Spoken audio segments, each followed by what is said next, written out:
When we consider what we do know and what we don't know about what Iran's remaining capabilities and stockpiles were after the June strike, how confident are you that we can successfully and finally obliterate it now? Well, the key question that we have not yet heard an answer to from the Trump administration is what has become of Iran's extensive inventory of 60% enriched uranium.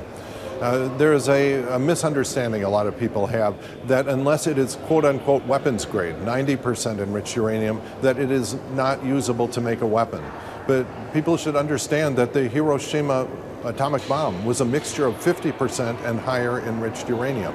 The 60% enriched stockpile that Iran was seen to have been producing by the IAEA was, a lot can be done on that.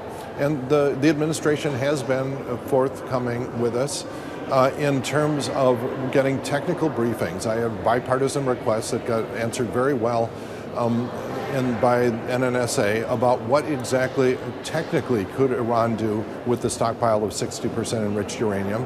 And it was pretty much what had been predicted by a large number of pundits, where they say, look, you can make a significant number, a handful of Hiroshima-style devices with their 60% enriched uranium. It's a straightforward thing. The fact that we've obliterated their factories to make large inventories of weapons-grade material doesn't mean much unless we have destroyed or seized or brought under inspection the inventory of 60% enriched material. And at least we have not in Congress got any accounting for where that is and what we know about it. So has Congress also seen evidence that there was, in fact, an imminent threat posed by Iran, a nuclear threat to the United States? I have not seen it. And I've talked to members of the Gang of Eight who said, among other things, that they had no indication that this was intended to be a decapitating strike, a clear act of war. And the problem for a large number of members of Congress, including essentially all Democrats, is that the Constitution provides a way that this should have happened.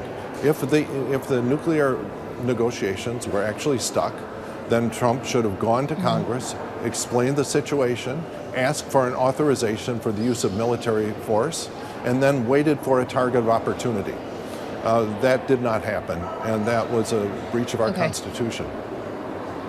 Well, I'm not sure, Congressman, if you still see a path forward for negotiations over the nuclear program, if there is a remaining diplomatic path here. But if there were one, knowing how the president has railed against the JCPOA agreement that was reached during the Obama administration, do you see areas in which what was that agreement should be tightened, should be changed, if there is to be another one?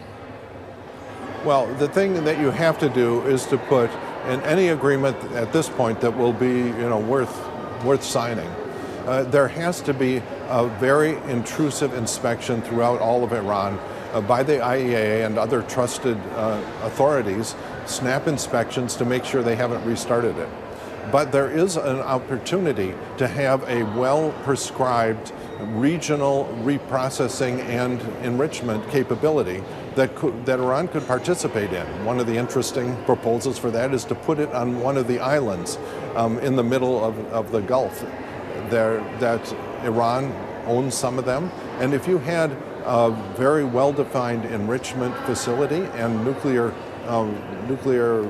essentially a pipeline for manufacturing nuclear material, but it was on an island where everyone could see what they're doing and anyone unhappy with it could flatten the place, then you could have a satisfactory agreement where Iran would be able to tell its citizens that our nuclear program continues and that anyone from Saudi Arabia to Israel to the United States could destroy it at a moment's notice if they found the material was being diverted.